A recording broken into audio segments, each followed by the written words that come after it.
Olá, pessoal, bem-vindos ao Conta Mais. Eu sou Karina Trevisan, agora faço parte do time aqui do Invest News e hoje a gente vai falar de temas que têm tudo a ver com o nosso bolso. Crédito, inadimplência, endividamento, especialmente nesse cenário aí de crise que a gente vive hoje, em meio aí à pandemia do novo coronavírus. E para falar sobre isso, a gente tem hoje o economista-chefe da Serasa Experian, Luiz Rabi. Luiz, muito obrigada por ter aceitado participar e seja bem-vindo. Eu agradeço a oportunidade e também dou as nossas boas-vindas aos nossos ouvintes. Bom, e a gente começa falando então da procura por crédito, né? A Serasa aqui passou para o Invest News em primeira mão os dados de julho. A gente vai ver aqui na nossa tela, foram vários meses consecutivos de alta, né, Rabi? Desde abril teve essa disparada aí na procura do consumidor por crédito. E na comparação com junho, em julho a gente teve o crescimento aí em torno de 15%. Esse indicador aí, ele vinha com uma tendência de queda, né, antes de abril, a gente estava desde janeiro, né, vendo esse movimento e teve essa total inversão. Luiz, o que explica esse movimento? Esse movimento, na verdade, nesse, digamos, primeiro semestre, né, e início de segundo semestre, ele foi bastante diferente daquilo com o que estava acontecendo até abril, o que aconteceu de maio para cá. Nós tínhamos, de fato, um enfraquecimento da procura por crédito do consumidor desde o início do ano, isso até mesmo antes da pandemia desembarcar aqui no nosso país, mas o fato é que, a partir do mês de março, quando nós tivemos, né, a decretação pela OMS da pandemia global da Covid-19 e as medidas adotadas pelos praticamente todos os governos, né, de isolamento social, restrição de aberturas do comércio, enfim, para se tentar combater a pandemia, houve uma queda bastante acentuada da procura do consumidor por crédito, principalmente nos meses de março e também de abril, né? Nós acumulamos aí quedas que totalizaram quase 30% no recuo do consumidor, claro, consumidor muito apreensivo, né, com pouquíssima confiança em relação ao futuro, e isso obviamente atingiu em cheio a busca por crédito do consumidor naqueles meses, né, principalmente de março e abril, de uma forma bastante intensa. A partir do momento em que as medidas de relaxamento foram sendo adotadas, isso principalmente a partir da segunda metade do mês de maio e uma forma mais integral a partir do mês de junho, houve um retorno do consumidor, né, ao mercado de crédito, né? Não apenas para adquirir bens e produtos, mas principalmente para renegociar as suas dívidas, os seus débitos, porque dada a perda de renda ocasionada pelo fechamento de várias atividades produtivas, né, vários trabalhadores, né, perderam seus empregos, vários trabalhadores tiveram seu rendimento mensal sendo diminuído, né, e obviamente tiveram que usar de linhas de crédito, aquelas voltadas para a renegociação das suas dívidas naquele momento. Então nós tivemos inicialmente uma procura por crédito que reagiu principalmente nas linhas ligadas à renegociação de dívidas, e agora mais recentemente, nos meses de junho e julho, já começamos a ver também um movimento do consumidor com um grau de confiança maior, voltando a procurar crédito naquelas linhas mais ligadas à formação de patrimônio e ampliação de consumo, como, por exemplo, as linhas de veículos. Então, foram momentos bastante distintos, né, que aconteceram este ano, que explicam esse zigue-zague, ou seja, essa forte queda e depois uma recuperação mais intensa recentemente da busca do consumidor por crédito. Uhum. Agora, esse movimento todo, Rabi, ele tem relação com o ano que está o cenário mudando de forma muito rápida, né, por causa dessa pandemia, mas outro indicador importante para a gente olhar é a comparação com o ano passado, ainda que esse ano esteja bastante atípico. E aí, se a gente fizer essa comparação, a gente vê que, na verdade, houve uma queda, né, na demanda por crédito, aí em torno de 4%. Qual que é a diferença principal entre 2019 e 2020, a gente falando, claro, né, de julho, que é o dado que a gente tem, que explica esse número. Sim, é verdade. O ano de 2019, por exemplo, foi um ano que houve um crescimento bastante expressivo da busca por crédito, porque foi um ano assim positivo para a economia brasileira e também para o bolso do consumidor, né, com inflação controlada, com desemprego caindo, com renda aumentando, juros caindo, né, principalmente aí na ponta do consumidor. Aí nós tivemos um crescimento de 14% na procura por crédito, isso ao longo de todo o ano de 2019, né? Esse ano de 2020, né, a pandemia praticamente inverteu essa situação, né? Claro, nós estamos ainda 4% abaixo do patamar do ano passado, agora no mês de julho, mas é preciso lembrar que em abril nós estamos com uma queda de 26%, 25,7%, né, para ser mais exato. Então, o tombo da economia, e não apenas da economia, mas da disposição do consumidor em buscar crédito, nesses meses de abril, onde a queda anual foi de 25,7%, em maio de 20,7%, realmente a queda foi bastante abrupta, ou seja, o impacto da pandemia sobre a economia brasileira e também sobre o mercado de crédito foi bastante acentuado, né? E hoje nós estamos com uma queda de 4%, 3,9%. Então, nós já recuperamos boa parte, ou quase toda a parte do tombo que aconteceu ali durante o segundo trimestre, o que é um dado positivo. Então, essas altas mensais que nós estamos vendo, né, julho contra junho, junho contra maio, na verdade, são altas mensais ainda numa curva de recomposição e de recuperação, né? É bem provável que ao longo dos próximos meses, principalmente aí a partir do último trimestre, quando a atividade econômica, ela normalmente, sazonalmente, ela é mais forte por causa do Natal, nós já devemos presenciar taxas anuais positivas, ou seja, comparações anuais com o mesmo mês do ano passado, já voltando ao território positivo. Uhum. Já que você está falando de perspectiva, sabia, eu queria voltar um pouquinho na sua fala anterior, que você mencionou a diferença aí da busca por crédito para as pessoas que realmente tiveram alguma queda de renda, precisam renegociar, enfim, e o crédito efetivamente de pessoas, por exemplo, comprando veículos. Dentro desses números, claro, a gente está contemplando os dois cenários, mas nessa perspectiva que você acabou de fazer ao longo do que a gente pode esperar ao longo desse ano, como que você vê essa divisão? Como que deve haver esse equilíbrio ou não?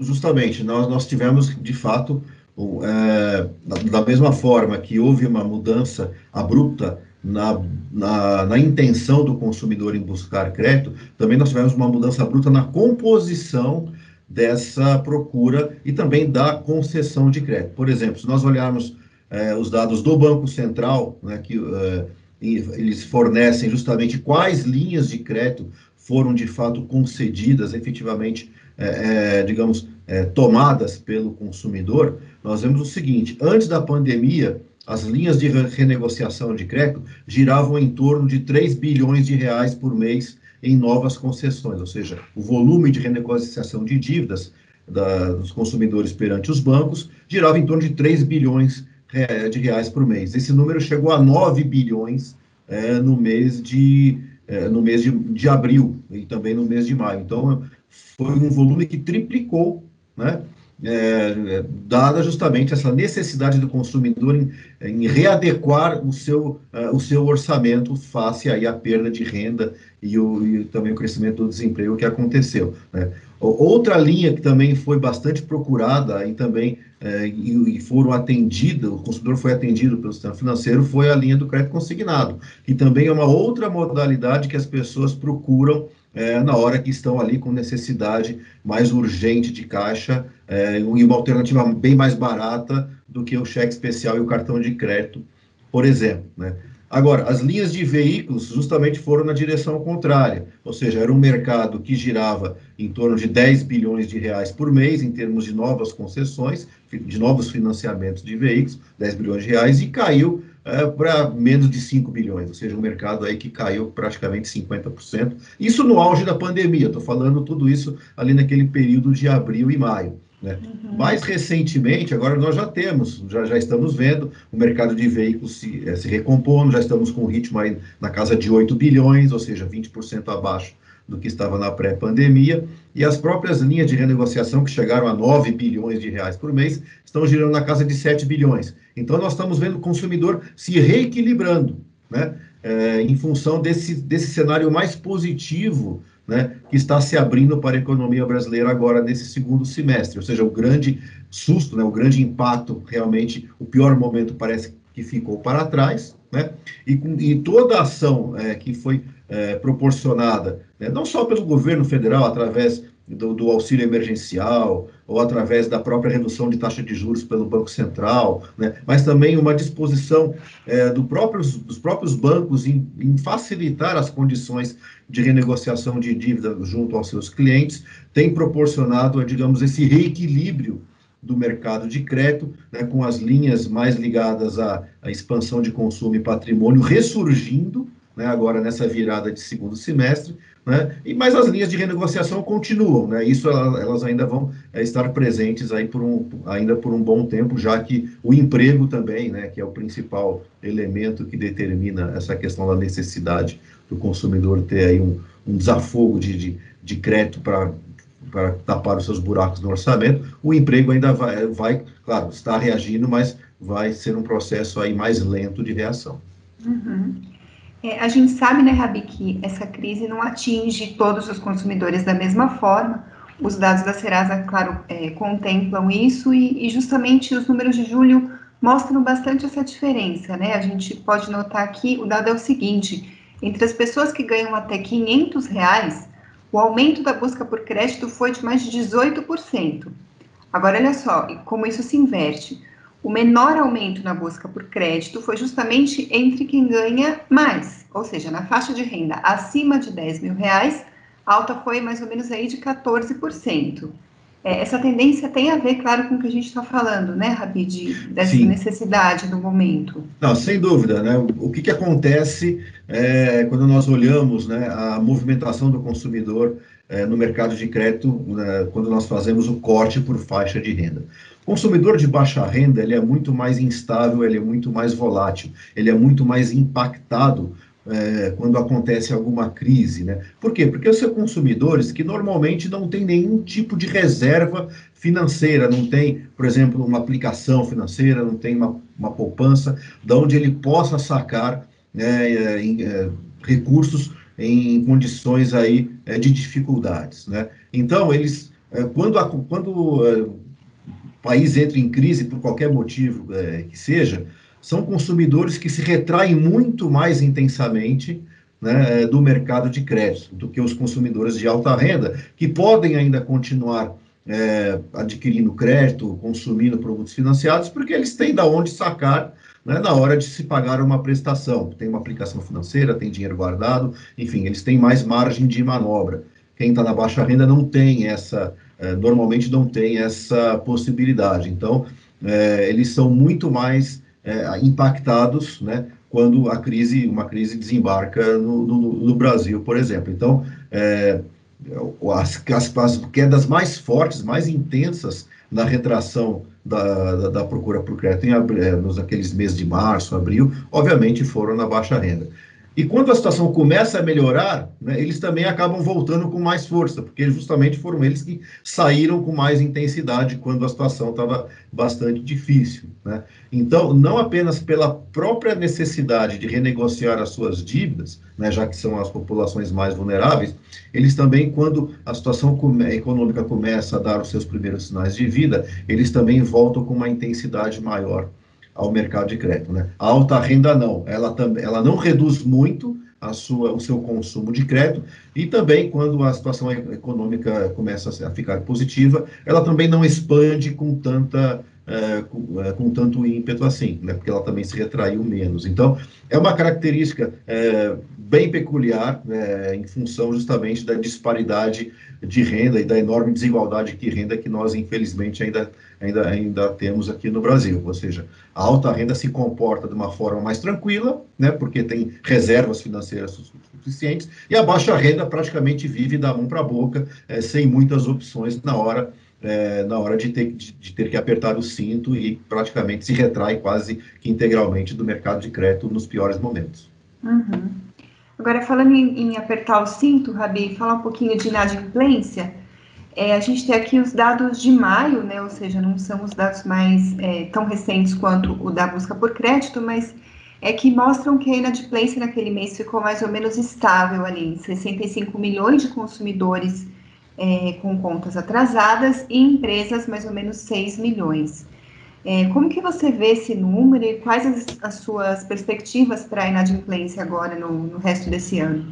Sim, a inadimplência, de fato, é um dos principais problemas econômicos do Brasil, né? Quando nós falamos que nós temos aí 65, 66 milhões de brasileiros inadimplentes, nós estamos falando aí praticamente de 40% da população adulta, ou seja, acima de 18 anos do Brasil, né? Ou seja, aquelas pessoas que podem assinar um contrato de forma legal, por exemplo, né? Então, nós temos aí, de cada 10 brasileiros adultos, 4 estão inadimplentes. É um número muito grande. Ele não foi construído durante a pandemia, é um número que já vinha na casa dos 60 milhões já há um bom tempo, né?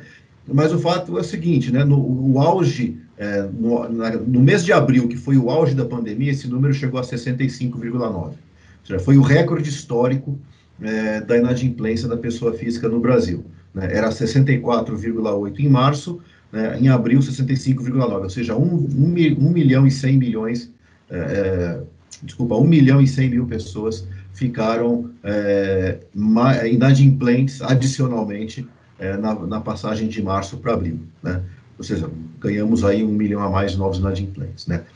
No mês de maio, já em função desse movimento de renegociação, essas linhas de renegociação que de fato cresceram bastante nesses últimos meses, essas renegociações proporcionaram já um início de queda, ou seja, maio já caiu para 65,2, 700 mil a menos do que o pico histórico do mês de abril, claro, ainda maior do que o ano passado, ainda maior do que o 64,8 de março, ou seja, que era a situação pré-pandemia, mas a tendência, né, que nós vemos é que ao longo do segundo semestre, esse número de consumidores inadimplentes, ele tende a se reduzir, né? Não apenas por essas renegociações, né, que estão atingindo volumes bastante expressivos, mas pelo fato de que a economia também começa a dar os seus primeiros sinais de vida e o emprego também, aos poucos, inicia seu movimento de retorno, né?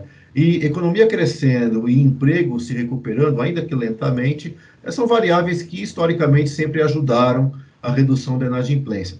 Temos também o ingresso do 13º, né, aí no final do ano, que sempre ajuda aqueles consumidores mais apertados. Então, o quadro da inadimplência neste segundo semestre é um quadro de, digamos, de redução, claro, uma redução ainda muito lenta e vinda de um patamar ainda muito elevado. Mas, obviamente, é uma redução e é melhor isso do que se estivéssemos numa tendência constantemente crescente da inadimplência. Não é o ideal, né, nós sabemos disso, mas, pelo menos, a direção do movimento é uma direção positiva no sentido de redução gradual da inadimplência. Isso vale tanto para as pessoas físicas quanto para as empresas que estão aí na faixa de 6 milhões de CNPJs negativados hoje no Brasil. Essas perspectivas de renegociações que, enfim, acabaram reduzindo a inadimplência, o quanto que isso depende da velocidade da retomada do emprego? Porque a gente sabe que é um indicador que costuma ser mais lento para se recuperar de uma crise. Como que está relacionado? Veja, essa relação justamente o que vai determinar a velocidade dessa tendência, né? Nós temos, por um lado, o auxílio emergencial, né, que foi no valor de R$600, isso realmente foi uma grande ajuda, né, que foi pago pelo governo aí ao longo dos últimos meses, e agora nós temos aí essas negociações políticas para a renovação até o final do ano, um valor provavelmente menor, mas o fato é o seguinte: o auxílio emergencial, claro, teve um papel importante na consecução dessas renegociações, né? Por outro lado, né, nós sabemos que o auxílio emergencial ele vai ter uma data para acabar e ele não vai, ao longo desse segundo semestre, vigorar nos mesmos valores que vigorou aí, principalmente entre os meses de abril e julho, por exemplo, né? Por outro lado, nós estamos tendo a recuperação lenta e gradual do emprego, né? Ou seja, com a reabertura das atividades econômicas, né, isso, obviamente, estimula o empresário, né, a voltar a contratar mão de obra e também de olho nas vendas do final do ano. Então, vai ser uma corrida, né, na verdade, uma corrida entre a curva do emprego, né, que tem a ver com a curva da renda, e, digamos, e essa diminuição dos auxílios oficiais, o auxílio emergencial por parte do governo. É justamente essa equação, né, que vai determinar qual vai ser o futuro da inadimplência. Nós acreditamos que o emprego vai, digamos, suplantar o impacto de uma eventual redução do auxílio emergencial. Né? Ou seja, os salários médios são maiores que R$ 600, ou maiores que 250 ou R$ 300. Né? A tendência é justamente do emprego melhorar, inclusive pela sazonalidade do segundo semestre. Então, há boas chances de nós termos uma resultante positiva, ou seja, que liquidamente, né, essa resultante vai ser favorável a essa queda gradual da inadimplência. Uhum. Agora, a gente vinha, Rabi, num movimento de recuperação de crise, né? E os números da inadimplência e do crédito refletem isso, e esse movimento foi interrompido por uma nova crise dentro da crise. Eu gostaria de saber das suas perspectivas em relação a isso. Por quanto tempo a gente ainda deve ver resquícios dessa crise do novo coronavírus e quando que a gente vai poder retomar o movimento de retomada lenta que a gente vinha tendo anteriormente? Olha, realmente, de fato, essa é uma crise extremamente impactante do ponto de vista não só da intensidade, né? Nós tivemos quedas aí de mais de 50%, quase chegando a 60%, em várias atividades econômicas, como, por exemplo, bares, restaurantes, hotéis, transporte aéreo, ou seja, setores que foram duramente impactados e ainda continuam sendo impactados. Né?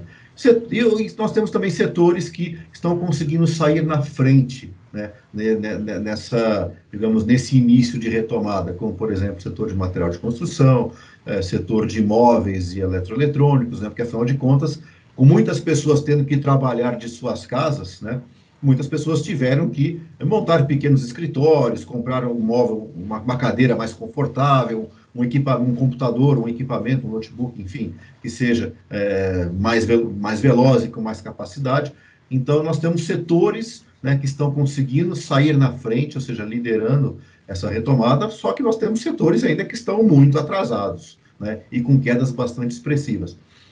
Isso vai ser uma tendência, ou seja, essa disparidade, essa heterogeneidade da retomada do crescimento vai ser uma constante, ou seja, vai ser uma característica importante da economia nos próximos meses. Ou seja, nem todos os setores vão sair ao mesmo tempo e nem todos os setores vão sair na mesma velocidade desta crise. Agora, de forma geral, ou seja, olhando a economia como um todo, nós imaginamos que só em 2022, né, digamos, a economia brasileira como um todo poderá retornar aquilo que vigorava, digamos, antes da pandemia. Ou seja, quando a gente fala 2022, nós estamos falando ali final de 2021, ou seja, segundo semestre, mais para o final do ano 2021, quarto trimestre, e primeiro trimestre de 2022. Então, é uma crise que realmente foi bastante intensa e bastante profunda, e que vai, digamos, deixar sequelas que, dependendo do setor, poderão demorar aí de 1 ano e meio a 2 anos para retornarem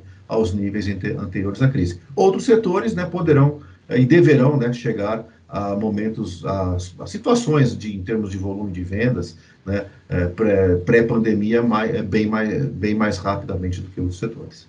Uhum. Agora, quais fatores estão entrando na conta dessa projeção, Rabi? A gente tem aí vacinas em teste, respostas como a Selic a 2%, o próprio auxílio emergencial, que já foi citado. Quais fatores estão sendo levados em conta para fazer essa projeção? O que nós estamos levando em conta nessa projeção é basicamente o seguinte, né? Primeiro, política monetária, ou seja, a redução de taxa de juros, ela praticamente permanece ao longo de todo esse período, né? Ou seja, o Banco Central aí com o Selic a 2%, talvez reduzindo a 1,75% na próxima reunião, né? E mantendo esse patamar baixo da taxa Selic durante todo esse período é uma premissa importante, né? Agora, o que é realmente, digamos, crucial, né, nesse cenário de de recuperação gradual da economia é a não existência de uma segunda onda de contágio, né? Não é nem a questão da existência da vacina, né? Mas é a não existência de uma segunda onda de contágio, né? Nós estamos, nos últimos dias, surgindo notícias, né, de pessoas que estão sendo recontaminadas, algumas regiões, né, do mundo, como, por exemplo, algumas regiões da Ásia, a Espanha, 15 dias atrás, né, ali próxima da região de Barcelona, né, Nova Zelândia, mais recentemente, né, estão, digamos, tendo que voltar de novo aquelas medidas mais restritivas de movimentação de pessoas, né, justamente por estarem vivendo um novo período de contágio da Covid-19. Né. Claro que ainda são casos isolados, são casos pontuais, né, ou seja, não é digamos, uma segunda onda global, né, da pandemia, mas é algo que vai ficar aí, digamos, presente durante um bom tempo, né. Então, se nós não tivermos, né, uma segunda onda intensa, forte, global de contágio, por conta aí da pandemia, todas essas tendências que nós estamos comentando aqui, elas prevalecem, ou seja, gradualmente, né, a situação vai se normalizando, ou seja, as curvas de óbitos e contaminações, né, que formaram o chamado platô, já começam a sinalizar aí no início de uma redução ao longo dos próximos meses, e tudo isso, digamos, vai contribuindo para essa retomada gradual da economia. Então, a grande premissa que está por trás justamente é a não existência de uma segunda onda generalizada da Covid-19, não só no Brasil, mas no mundo como um todo. Agora, voltando um pouco no começo da nossa conversa, o consumidor brasileiro está menos preparado para esse tipo de impacto, no sentido de ter uma provisão, de ter uma reserva de emergência, para que não disparem, por exemplo, problemas como inadimplência. Quando acontece esse tipo de crise, a gente pode dizer que o consumidor brasileiro está bem preparado de uma maneira geral, na sua opinião? Na verdade, não, né? Nós temos um problema no Brasil de educação financeira, né? Nós já rodamos no passado recente, um indicador de educação financeira, numa escala de 0 a 10, a nota do brasileiro é em torno de 6, ou seja, entre 5,5 e 6. Né? Ou seja, o brasileiro ele tem uma educação financeira ainda muito deficiente, né? Ou seja, não é suficiente para ele, digamos, ter uma resposta mais adequada diante aí de situações imprevistas, né, de perda de renda ou de aumento de juros, enfim, né. É uma deficiência nossa. O brasileiro, não é que ele não conheça os conceitos de educação financeira. Na maioria dos casos, ele conhece. O problema é que o brasileiro ele não coloca em prática o que ele conhece, né. Se nós perguntamos, por exemplo, você costuma comprar por impulso, né? As pessoas dizem que sim, né? Ou seja, e sabem que isso não é, digamos, uma boa prática, mas compram da mesma forma, né? Então, nós temos aí um problema comportamental, não é falta de conhecimento, é um problema comportamental, né, de educação financeira. E nós temos trabalhado, nós como Serasa Experian temos trabalhado bastante junto ao consumidor para melhorar o seu grau de educação financeira, para torná-lo mais preparado, né, para os momentos de crise que sempre surgem, né, sempre acontecem. Essa não vai ser a última crise do mundo, né, ou seja, nós iremos passar por outras crises, isso faz parte da vida econômica de todos os países, né. Agora, é importante que as pessoas estejam, de fato, bem preparadas, né, e uma das principais ferramentas nessa preparação, né, é o chamado cadastro positivo, que felizmente esse ano entrou a pleno vapor, né, que está fazendo uma revolução, né, no mercado de crédito, no ponto de se analisar e conceder crédito, né, através da disseminação do conhecimento do que é um score de crédito, o que é uma pontuação de crédito, e nós estamos chamando o consumidor a entender a sua pontuação de crédito, o seu score de crédito, para que ele possa, inclusive, cuidar, ou seja, zelar pela sua reputação financeira, né, com boas práticas, né? Então, isso vai formando um aprendizado importante de educação financeira para o consumidor brasileiro, né? Não ser pego de surpresa, ou mesmo que seja pego de surpresa, ter uma resposta adequada, né, diante de situações que não são previstas. Então, se nós estivéssemos numa situação onde o cadastro positivo não existisse, né, aí sim estaríamos aí numa situação muito mais difícil. Felizmente, com a existência agora e a entrada em pleno vapor do cadastro positivo a partir de 2020, forma um divisor de águas, e daqui para frente é a questão do consumidor ficar cada vez mais familiarizado com o seu score, né, com a sua pontuação de crédito, e saber quais são os mecanismos que ele pode se valer para melhorar a sua pontuação, que reflete justamente essa melhor adequação de enfrentar os piores momentos, quando eles aparecem. Uhum. A gente está falando sobre a educação financeira dos consumidores, pessoas físicas, enfim, mas isso vale também para as empresas, para os empresários. A gente sabe que vocês também acompanham esses dados. A avaliação é a mesma, Rabi?